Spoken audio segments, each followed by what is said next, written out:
नमस्कार बच्चों, कैसे हो आप लोग? सब बढ़िया।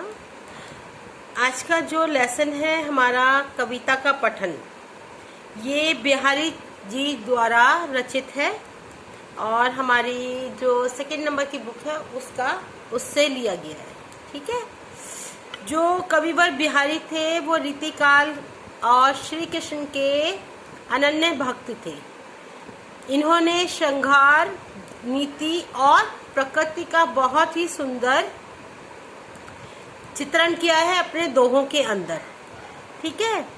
इनके दोहों को पढ़कर ऐसा लगता है जैसे कि उन्होंने एक छोटी सी मटकी गागर के अंदर सागर को भर दिया है। यानी कि उनकी इतनी सुंदर रचना है कि मनुष्य के मन को छू लेती है।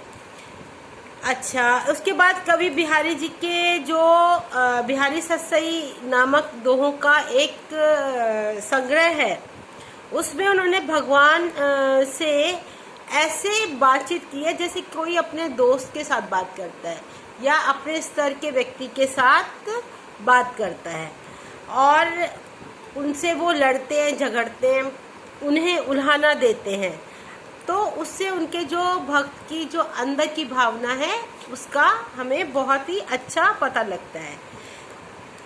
इसी तरीके से बिहारी जी के एक दोहे के अंदर उन्होंने एक नायक और नायिका का वर्णन किया है, जो कि वो अपने प्रियतम की याद में, हमेशा जो नायिका है वो डूबी रहती है उसकी याद में।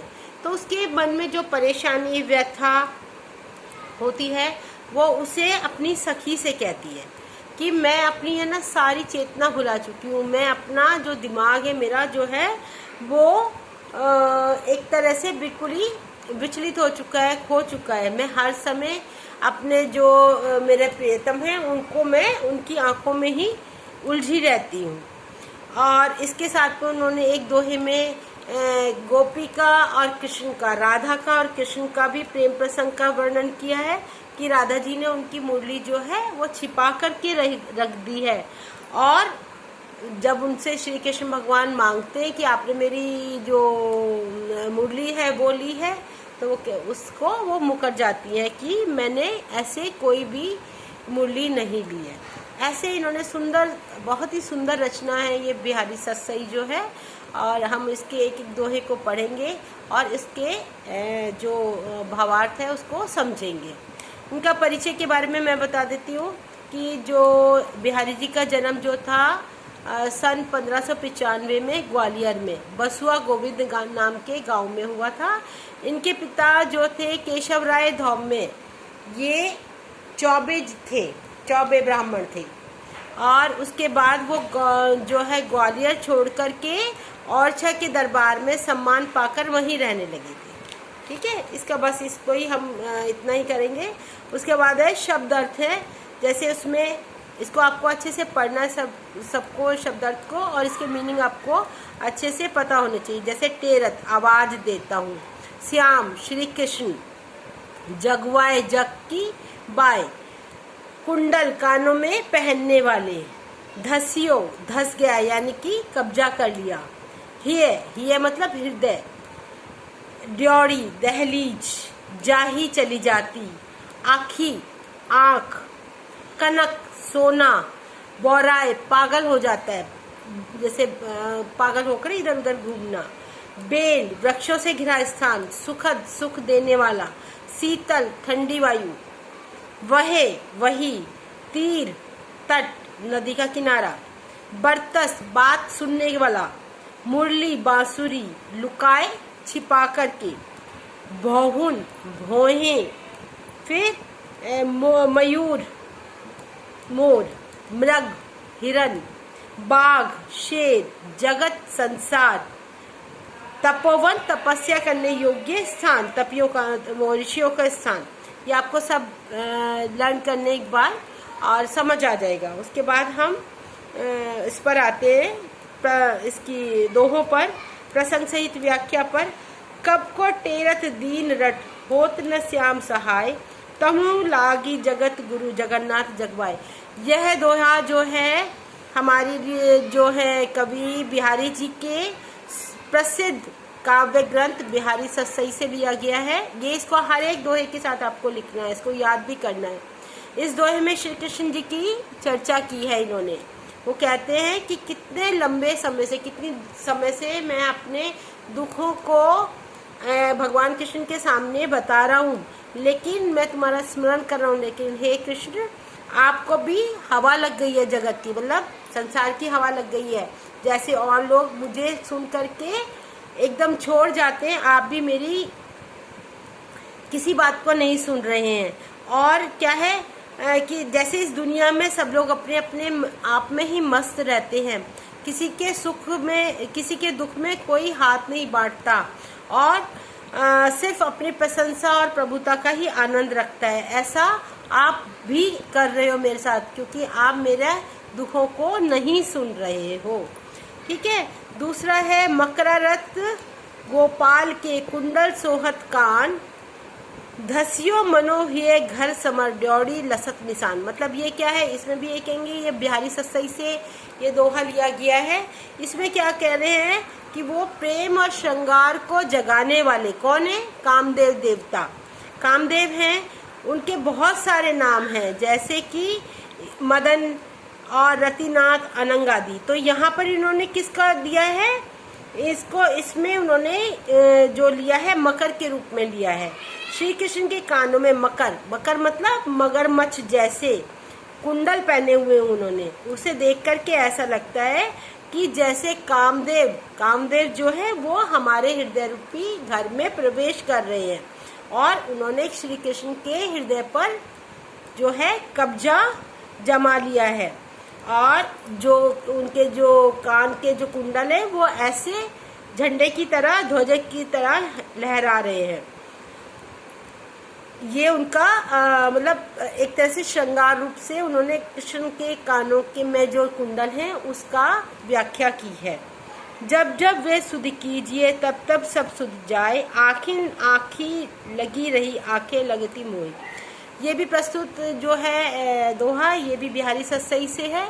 इसमें जो है उन्होंने एक नायक और नायिका का बड़ा सुंदर सा वर्णन किया है। वो जो नायिका है, जो लड़की है, वो अपनी सखी से कह रही है कि जब भी मुझे अपने दोस्त, अपने प्रिय की याद आती है तो मैं सारी अपनी सुध बुध को भूल जाती हूँ, और हमेशा मतलब उनका ध्यान करती रहती, स्मरण करती रहती हूँ।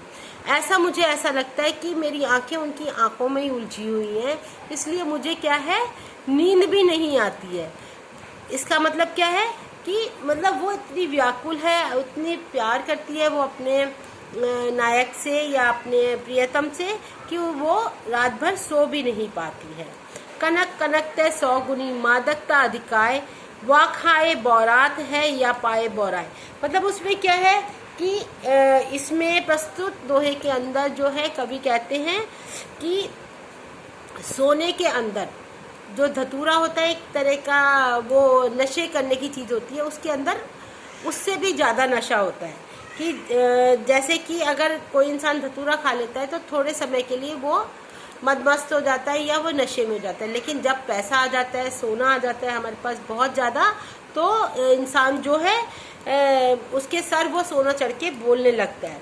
और मतलब क्या होता है कि उसका जो नशा है वो धतूरे से भी बहुत ज़्यादा खतरनाक हो जाता है। जैसे कि मादक पदार्थों का नशा तो कुछ समय के बाद उतर जाता है, लेकिन जो धन का नशा है या सोने का नशा है वो जीवन भर चलता रहता है। वो किसी इंसान को कुछ नहीं समझता और अपने आप को ही वो बहुत बड़ा मानता है। 5वां दोहा है, सगन कुंज छाया सुगध शीतल सुरभि समीर, मनु हवे जात अजो वहे या वा यमुना के तीर। इसमें क्या है कि उन्होंने जो गोपियों ने श्री भगवान कृष्ण के साथ जो सुंदर अपने पल बिताए थे यमुना के तीर पर, यमुना के किनारे पर, वो कहती है कि हम वहाँ जाते हैं तो हमें उनकी जो है, हमें वो अकेलापन समझ नहीं आता है, वो महसूस नहीं करते, हमें तो वो पुराने ही पल याद आते हैं। जबकि कि वो जो है क्या करती थी कि वो बड़ा सुंदर और सुखद मधुर थे उनके, और उनके दिल और दिमाग पर उसी समय के सारी जो बातें वो याद आती हैं। और वो जबकि श्री कृष्ण के साथ झूला झूलती थी उनकी मुरली की आवाज़ से वो सुध बुध खो देती थी। उससे उसको क्या जो है कि वो उसी पलों को याद करती हैं। लेकिन क्या है कि इसमें क्या है कि वो कहती है अब जो है श्री कृष्ण का जो विरह है वो हमें अच्छा नहीं लगता, उसमें हमारे जो कलेजे में क्या है टीस होती है, जो हवा चल रही है वो भी हमें अच्छी नहीं लगती। और हमें जो इन कुंजों मतलब पुष्प फूलों के बीच में जो हमने श्री कृष्ण भगवान के साथ जो पल बिताए थे, जो समय बिताया था, वो हमें दोबारा से याद आती है। फिर है बरतस लालच लाल की मुरली धरी लुकाए, सोहे करे बहुन हंसे दैन कहीं नटी जाए। मतलब ये क्या है, ये भी बिहारी सत्सई से लिया है। जब श्री कृष्ण भगवान की मुरली जो है राधा जी ने छुपा दी थी, तो कृष्ण भगवान ने पूछा तुमने मेरी मुरली छुपाई? उन्होंने आंखों से कहा नहीं, मैंने तो नहीं छुपाई। तो उनका मतलब मेन जो उनका लालच क्या था, वो श्री कृष्ण भगवान से बात करना चाहती थी। बात करने के लालच में राधा जी ने कृष्ण की मुरली को छिपा कर रख दिया। तो जब वो मांगते हैं तो वो कहती है उनकी सौगंध खा के मैंने नहीं ली आपकी मछली जो मुरली है। तो लेकिन मतलब आंखों से वो बता देती हैं कि नहीं, मुरली तो मेरे पास ही है। उनकी जो कुटिल मुस्कान है, जो उनके बात करने का तरीका, उससे उनको कृष्ण भगवान को पता लग जाता है कि जो मुरली मेरी है वो राधा के पास ही है।